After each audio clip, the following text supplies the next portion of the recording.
Assalamu alaikum students, I'm your teacher Sadaf Sajjad here from Aisha Bhavani College, and it's your online class of second year physics. In previous lectures I discussed the types of transformer. In previous lectures we discussed the transformer and its construction and principles and how to work transformer in a circuit. Now today's topic is types of transformer. So we will discuss about step up transformer and step down transformer. There are two types of transformer. Number one is step up and number two is step down. So first of all we will discuss the step up transformer. The step up transformer, it is clear from the equation that if number of, look at this class, number of turns, n is the number of turns, s is the primary secondary and number of turns in a primary coil. ठीक है, if number of turns in a secondary coil is greater than number of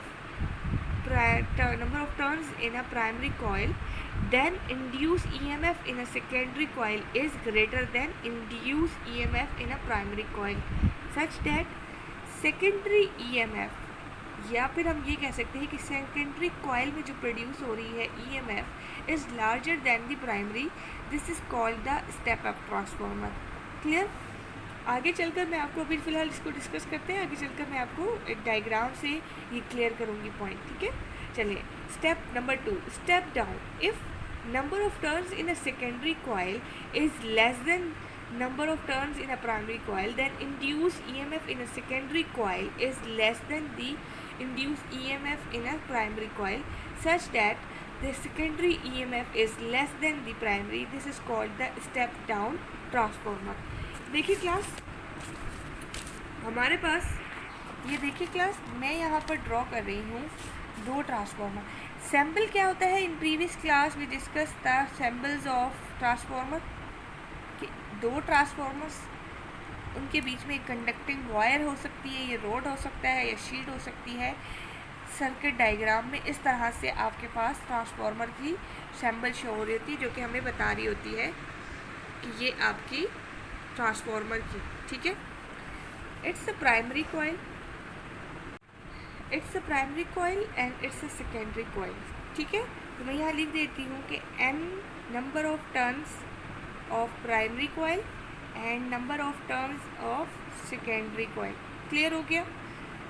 Now we count the number of turns of this coil. 1 2 3 4 5. The number of turns in a primary coil is 5.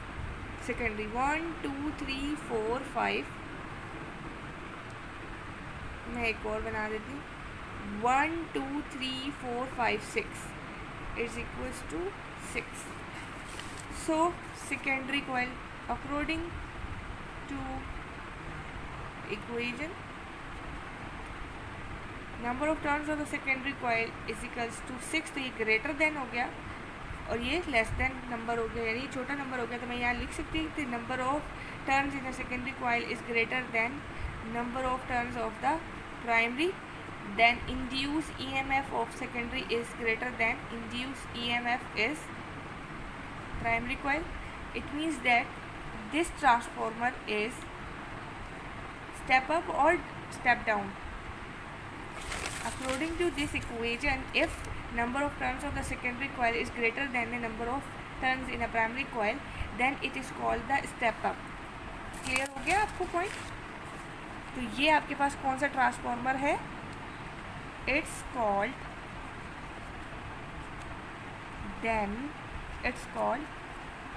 step up transformer. ठीक है, इसी तरह से मैं यहाँ पे एक diagram बना रही हूँ. याद रखिएगा आपके एग्जाम्स में जो है वो इस तरह से बने हुए होंगे. इसी तरह से मैं यहाँ पे एक और डायग्राम बनाती हूँ कॉइल की. ठीक है, और ये बीच में मैंने शीट लगा दी. ठीक है, इसको मैंने नाम दे दिया प्राइमरी और इसको दे दिया मैंने नाम सेकेंडरी. ठीक है, number of turn 1 2 3 4 5 6, number of turns 1 2 3 4 5 6, 1 2 3 4 5 6। मैं यहाँ पर एक बढ़ा देती हूँ, तो ये हो गया हमारे पास 7 और ये हो गए 6। ठीक है, अब क्या हो रहा है कि प्राइमरी के जो है वो नंबर ऑफ टर्न्स कितने हैं, 7 है, और सेकेंडरी के कितने, 6 है। तो मैं यहाँ लिख सकती हूँ ना कि if number of terms in secondary is less than 2 primary, then induced EMF is less than in primary induced, then it's called step down transformer। यही आपके पास इस तरह की एक डायग्राम बनी हुई आ सकती है सर्किट की ट्रांसफार्मर के सैम्पल के साथ, और आपको कहा जाएगा कि फाइंड द ऑप्शन में दे दिए जाएंगे कि it is a transformer types of transformer, number option 1 step up transformer, number option 2 step down transformer, number 3 ideal transformer, and number 4 is the commercial. Ideal और कमर्शियल ट्रांसफार्मर मैं आपसे आगे चल के डिस्कस करती हूँ नेक्स्ट क्लास, इसी class में आगे चल के आगे टॉपिक आपका आ रहा है। ठीक है, तो ये थी टाइप्स ऑफ आपकी ट्रांसफार्मर जो कि क्या कर रही हैं, आपका वोल्टेज को डिक्रीज और इंक्रीज कर रही हैं। कि अगर सेकेंडरी कॉइल में इंड्यूस नंबर ऑफ टर्न्स ज़्यादा होंगे तो उसका मतलब है कि ये स्टेप अप होगा, यानी ये ट्रांसफार्मर क्या कर रहा है, वोल्टेज को बढ़ा रहा होगा। यानी किस तरह से बढ़ा रहा होगा कि अगर आपके अक्सर हमारे घरों में रेफ्रिजरेटर वगैरह को, फ्रिज वगैरह को, या फिर एसी वगैरह के लिए वोल्टेज ज़्यादा चाहिए होता है, जबकि हमारे घरों में सम टाइम ऐसा होता है कि इलेक्ट्रिसिटी 220 से भी कम की आ रही होती है, यानी 150 वोल्ट की आ रही होती है, या 160 वोल्ट की आ रही होती है। मतलब जो इलेक्ट्रिसिटी हमारे घर के अंदर चीज़ों को रिक्वायर्ड होती है वो हमें नहीं मिल रही होती है, ऐसा ही है। तो उसके लिए हम क्या करते हैं कि जो वोल्टेज है उसको मेंटेन रखने के लिए, हमारी चीज़ें ख़राब ना हो, जैसे टीवी हो गया, फ्रिज हो गया, एसी हो गया और मोटर हो गया, इन सबको एक लेवल में रखने के लिए कि यहाँ जो है वो इलेक्ट्रिसिटी डिफ़ॉल्ट ना हो, तो उसके लिए हम क्या लगाते हैं, स्टेबलाइज़र। अब यहाँ पर रेफ्रिजरेटर, टीवी, एसी, जनरेटर और मोटर और फ्रिज के साथ कौन सा जो है वो ट्रांसफार्मर यूज़ किया जाता है, वो क्या यूज़ किया जाता है, स्टेप अप। वो क्या कर रहा होता है कि आपके घर में जो इलेक्ट्रिसिटी होती है उसमें से जब वो वोल्टेज गुजरता है प्राइमरी सेकेंडरी कॉइल में, तो वो क्या करता है कि एक्सटर्नल जो सर्किट होता है उसमें जो ट्रांसफार्मर होता है उसको मतलब उसके लेवल तक का टेम्परेचर वोल्टेज पहुँचाता है। तो उससे ये होता है कि वोल्टेज को वो इंक्रीज़ करता है, और जितना फ्रिज को वोल्टेज चाहिए होता है उतना वो रिक्वायर्ड करता है। क्लियर हो गया। और स्टेप डाउन में आप क्या एग्जांपल ले सकते हैं, मैंने पहले भी दी थी आपको कि आपके मोबाइल का जो चार्जर है वो उसमें जो ट्रांसफार्मर होता है वो क्या होता है, कम वोल्टेज का होता है। आपके मोबाइल में जो बैटरी होती है वो कम वोल्टेज पे चार्ज हो रही है, जबकि आपके घर में जो इलेक्ट्रिसिटी आ रही होती है वो 220 के से करीब होती है, या 150 कर लीजिए, 150 वोल्टेज के पास। तो वो क्या करता है कि जैसे ही चार्जर आप अपने मेन स्विच पे लगाते हैं तो उसमें से इलेक्ट्रिसिटी वही 220 या 150 गुजर रही होगी, लेकिन जैसे ही वो ट्रांसफार्मर के अंदर जाएगी, उस कॉइल के अंदर से गुजरती हुई जाएगी, तो वो उस टेम्परेचर, उस वोल्टेज को क्या करेगी, डिक्रीज़ कर देगी। कितना, जितना आपके मोबाइल को चाहिए होगा। कहते हैं ना कि तमाम मोबाइल्स के जो है वो चार्जर्स सब मोबाइल्स में नहीं रख सकते, इसलिए सबको जिसका जो मोबाइल है उसको उसके ही मोबाइल का चार्जर यूज़ करना चाहिए, किसी और के मोबाइल का नहीं। क्यों? क्योंकि हर मोबाइल की बैटरी की रिक्वायरमेंट अलग होती है, उसका वोल्टेज अलग होता है, उसकी कैपेसिटी ही अलग होती है। Is it clear? चलें, ये तो आई थिंक आई होप कि क्लियर हो गया। और ये मैं बता रही हूँ कि ये MCQs के लिए बहुत इंपॉर्टेंट है। As you know that students कि आपके एग्ज़ाम्स को लेकर कुछ चेमगोइयाँ सी चल रही हैं, कुछ बातें उड़ती मिल रही हैं कि शायद आपका एग्ज़ाम MCQs की सूरत में लेंगे, शायद आपको वैसे ही 9th और फर्स्ट ईयर पर प्रमोट कर देंगे, समथिंग। बहुत सारे इश्यूज हों, बहुत सारी रूमर्स आ रही हैं, बहुत सारी जो है वो ऑथेंटिक बातें भी आ रही हैं। इसलिए आपको क्या करना है, दोनों मेथड से अपनी प्रिपरेशन तैयारी रखनी है कि अगर क्वेश्चन बेस पेपर आ रहा है तो आपने वो करना है, और अगर ऑब्जेक्टिव बेस आ रहा है तो उसकी भी आपकी प्रिपरेशन होनी चाहिए। उसका सबसे बेस्ट तरीका ये कि आप अपनी सिंटैक्स की बुक को रीडिंग करना शुरू कर दें। उसकी जितनी ज़्यादा आप रीडिंग करेंगे ना, आपको उतनी ज़्यादा चीज़ें क्लियर आएंगी और आपके माइंड में पॉइंट्स बनेंगे। उन क्वेश्चंस जो बनेंगे, जो पॉइंट्स आ रहे हैं, उनके क्वेश्चंस के आंसर्स को फाइंड करने में आप जो है वो अपने जो है बुक से गाइड लें, और बुक के अलावा हम टीचर्स आपके पास अवेलेबल हैं तो उनसे भी गाइड ले सकते हैं आप। ठीक है, चले जी, ये तो हो गया टाइप्स ऑफ ट्रांसफार्मर। अब चलते हैं efficiency of transformer. Efficiency of transformer जो है उसके न्यूमेरिकल्स बहुत इंपॉर्टेंट है। ठीक है, इसके न्यूमेरिकल्स बहुत ज़्यादा है। देखिएगा, efficiency of transformer. Efficiency of transformer में भी दो तरह के ट्रांसफार्मर आ जाते हैं। एक होता है आइडियल ट्रांसफार्मर और एक होता है commercial transformer. Number 1 ideal transformer और number 2 commercial transformer. Ideal transformer क्या होता है कि जिसकी एफिशिएंसी 100% हो। ऐसा ट्रांसफार्मर जिसके अंदर एफिशिएंसी जो यूज़ करे, जिसकी कैपेसिटी जो है वो एफिशिएंसी जो है वो कितनी हो, 100% होगी, तो वो क्या होगा, आइडियल ट्रांसफार्मर होता है। लेकिन ऐसे ट्रांसफार्मर बहुत कम यूज़ होते हैं, कम मिलते हैं मार्केट में। जो कमर्शियल ट्रांसफार्मर होते हैं ये अमूमन 90 to 99 यानी 95% से 99% तक अवेलेबल होते हैं, जो कि हमें आमतौर पर हर जगह मिल जाते हैं। मतलब आप बाज़ार वगैरह में जाएंगे, वहाँ पर भी आपको अवेलेबल होंगे, और आपके घरों में भी अक्सर होंगे वो। तो उन तरह के एफिशिएंसी ऑफ ट्रांसफार्मर यानी वो आपके बता देते हैं कि इस ट्रांसफार्मर की कितनी एफिशिएंसी है। ठीक है, चले जी, इसकी डेफिनेशन इसकी देखते हैं। थ्योरी क्या है कि when a resistance load is connecting across the secondary current I flows in it, let the current in primary be. कह रहे हैं कि अगर सेकेंडरी कॉइल में से अगर इंड्यूस ईएमएफ गुजर रहा हो, करंट इसमें से फ्लो करें रेजिस्टेंस के साथ, तो वो जो करंट है वो क्या कहलाएगा, कौन सा करंट होगा, current in a secondary coil. उसी तरह सिमिलरली किसी भी रेजिस्टर, किसी भी जो है वो ट्रांसफार्मर में प्राइमरी जो है वो करंट कितना होगा, पावर इनपुट, यानी पावर का फार्मूला यहाँ पर हम यूज़ करेंगे। हमें we know that the power के पावर का फार्मूला किसके बराबर होता है, P = करंट इनटू वोल्टेज। ऐसे ही है, यहाँ पर हम E इसलिए यूज़ कर रहे हैं क्योंकि इस पूरे चैप्टर में हम वोल्टेज को EMF के साथ लिंक दे रहे हैं। किसके साथ कनेक्ट कर रहे हैं, EMF, और EMF क्या है, वोल्टेज है। तो अगर हम वोल्टेज V की जगह EMF भी लिखें तो गलत ना होगा। क्लियर, तो हम यहाँ पर इसको V को किससे रिप्रेजेंट कर रहे हैं, E से, यानी E is the voltage induce EMF और ना प्राइमरी कॉइल। तो जब करंट इनपुट होगा किसी ट्रांसफार्मर में, ये डायग्राम देखिए क्लास, इस डायग्राम में जब हम इस कॉइल को करंट दे रहे हैं तो ये इनपुट हो रहा है, और जो इससे निकल रहा है उसके सेकेंडरी यानी सेकंड कॉइल से जो निकल रहा है वो क्या है, आउटपुट। तो इसी तरह से जब हम करंट को इस प्राइमरी कॉइल में से गुजारेंगे तो वो जो करंट फ्लो होगा और जो पावर होगी वो क्या कहलाएगी, P input = current in a primary coil.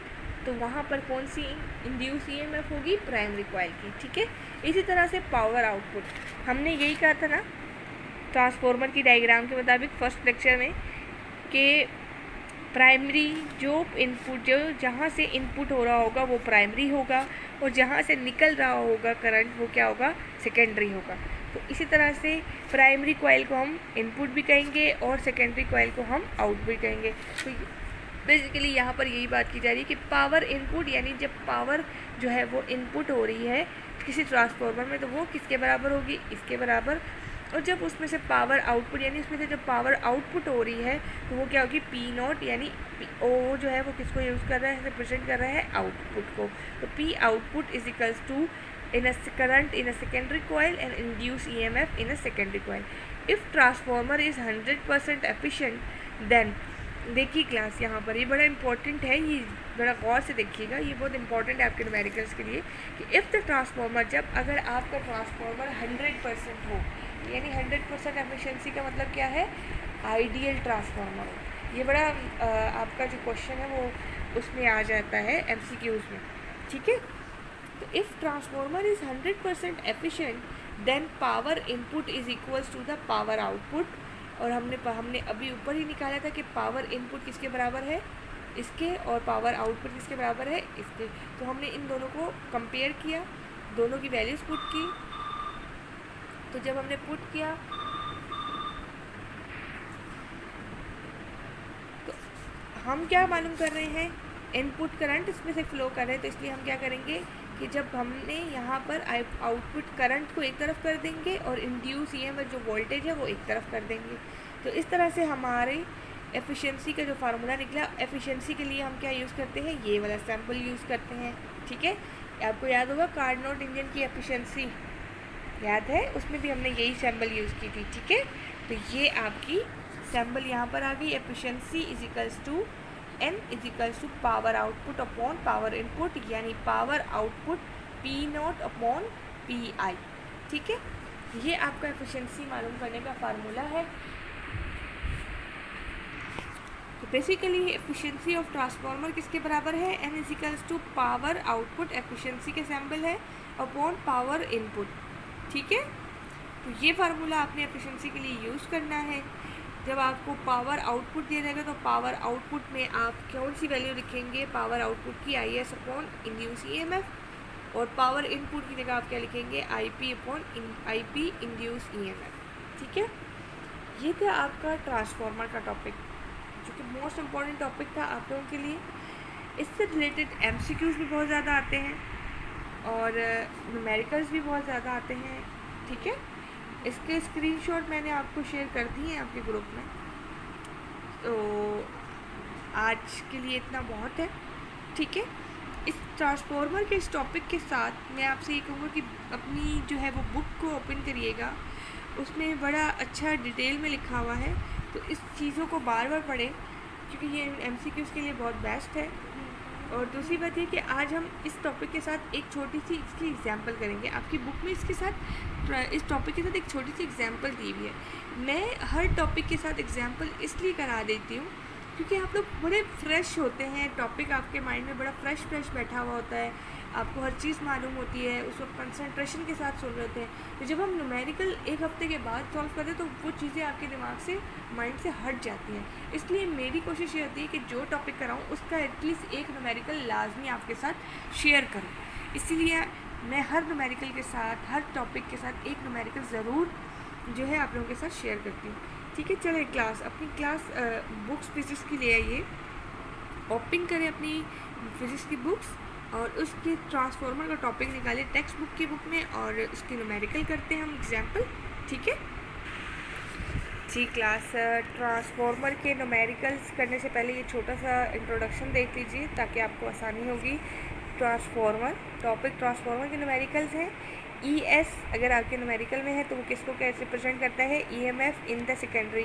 यानी अगर आपके न्यूमेरिकल में लिखा हुआ है कि EMF ऑफ द सेकेंडरी, तो उसका मतलब है वो इंड्यूस EMF है, और उसके लिए हम क्या लिखेंगे डाटा में, ES, ठीक है।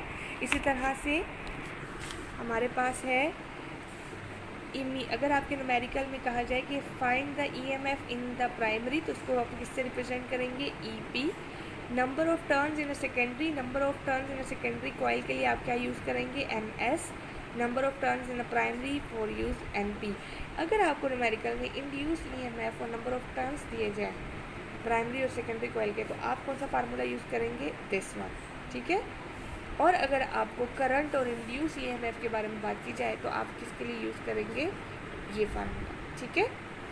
चलें स्टार्ट करते हैं। सबसे पहले मैंने एग्जांपल दे रही थी कि आपको ट्रांसफार्मर की एक छोटी सी एग्जांपल है, ये देखिए एग्जांपल है, ये आपकी बुक में तो मौजूद नहीं है लेकिन ये मेरे पास एक्स्ट्रा बुक्स वगैरह हैं तो उनमें से मैंने एक जो है वो आप लोगों के लिए छोटी सी एग्जांपल निकाली है।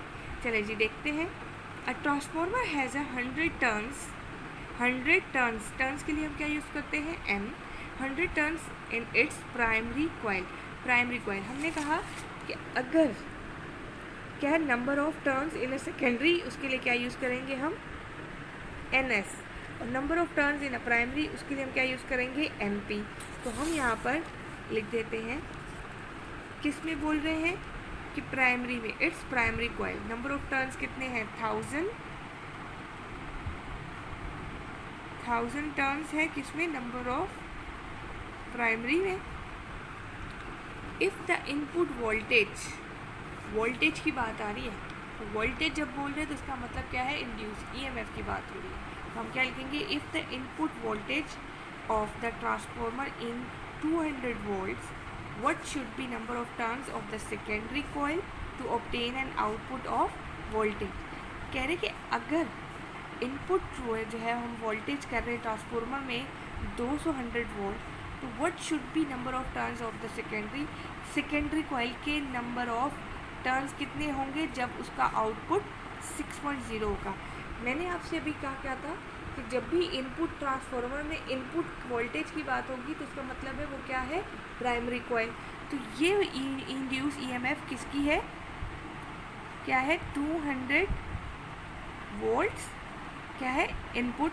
तो इनपुट के लिए हमने कहा था कि इंड्यूस ईएमएफ है आपके पास, प्राइमरी के लिए हम क्या यूज़ करते हैं इनपुट, ठीक है। What should be the number of turns of the secondary, यानी सेकेंडरी कॉइल के क्वेश्चन मार्क लिख देते हैं, सेकेंडरी कॉइल के नंबर ऑफ टर्न्स मालूम करने हैं और सेकेंडरी कॉइल का आउटपुट कितना है 6.01। तो मैं यहाँ पे लिख देती हूँ 6.0 वोल्ट्स यानी induce EMF of secondary. Clear हो गया। And solution as we know that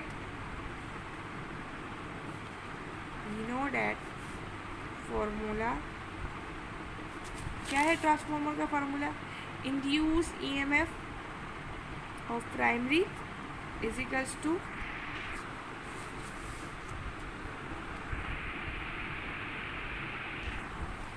formula आपका क्या है number of turns in a secondary coil upon number of primary is equals to induce EMF of secondary coil divided by induce EMF of primary coil. और हमें मालूम क्या करना है, ये सब हमें गिवन है। देखिए नंबर ऑफ प्राइमरी कॉइल के टर्न्स कितने दिए हुए, एनपी भी मालूम है, ईपी भी मालूम है, ईएस भी मालूम है। क्या करना है एनएस, तो एनएस को हमने यहाँ छोड़ा,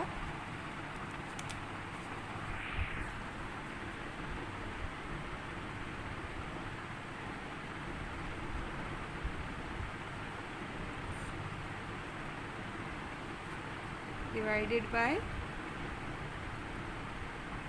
प्राइम, ठीक है।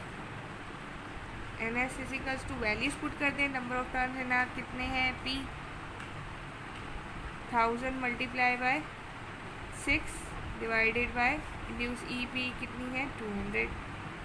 जब आप इसे अपने कैलकुलेटर में सॉल्व करेंगे तो ये आ जाएगा 30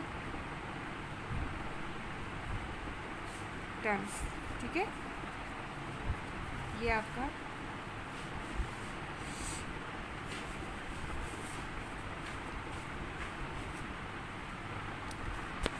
आंसर, ठीक है, इस न्यूमेरिकल का। क्लियर हो गया क्लास, ठीक है। ये बड़ी इजी सी एग्जांपल मैंने आपको करवाई ताकि आपको एटलीस्ट अपना न्यूमेरिकल अटैम्प्ट करना आता हो। चलिए एक दफ़ा फिर से मैं रिवाइज करवा देती हूँ कि a transformer has 100,000 turns in its primary coil. Primary coil में नंबर ऑफ टर्न्स यानी कि कितने थे 1000 टर्न्स थे। इफ़ द इनपुट वोल्टेज के लिए हम क्या यूज़ करते हैं प्राइमरी इंड्यूस ईएमएफ, ठीक है। इनपुट हमेशा किस में होता है प्राइमरी कॉइल में होता है और आउटपुट किस में होता है सेकेंडरी में होता है, ठीक है। Of the transformer is 200 volt यानी इंड्यूस ईएमएफ जो है वो उसको कितनी जा रही है प्राइमरी की 200 volts. Then what should be the number of turns of the secondary, यानी नंबर ऑफ टर्न्स जो है वो सेकेंडरी कॉइल में कितने होंगे जबकि सेकेंडरी कॉइल का आउटपुट कितना आ रहा है 6.0 वोल्ट्स। हमने कहा we know that the formula of transformer N S upon N P is equals to induce E M F S upon induce E M F in a primary coil. हमें मालूम क्या करना था N S number of turns in a secondary coil, तो हमने उसको यहाँ लिखा और बाकी अरेंज किया फार्मूले को और वैल्यू पुट की, तो आपके पास आंसर 30 है, ठीक है क्लास। इंशाल्लाह कल इससे रिलेटेड न्यूमेरिकल्स करेंगे, इसके एफिशिएंसी से भी रिलेटेड करेंगे, ट्रांसफार्मर के भी करेंगे। अपना बहुत ख्याल रखिएगा और इस टॉपिक को रिवाइज करिएगा, इसके एग्जाम्पल को खुद से सॉल्व करने की कोशिश करिएगा। एटलीस्ट आपकी बुक में जो ट्रांसफार्मर से रिलेटेड जो न्यूमेरिकल्स की एक्सरसाइज हैं उनको एटलीस्ट आप लोग डाटा बना के रखें ताकि आपको पता चले कि आपको कितना आया है, ठीक है। चलिए अल्लाह हाफिज़, अपना ख्याल रखिएगा।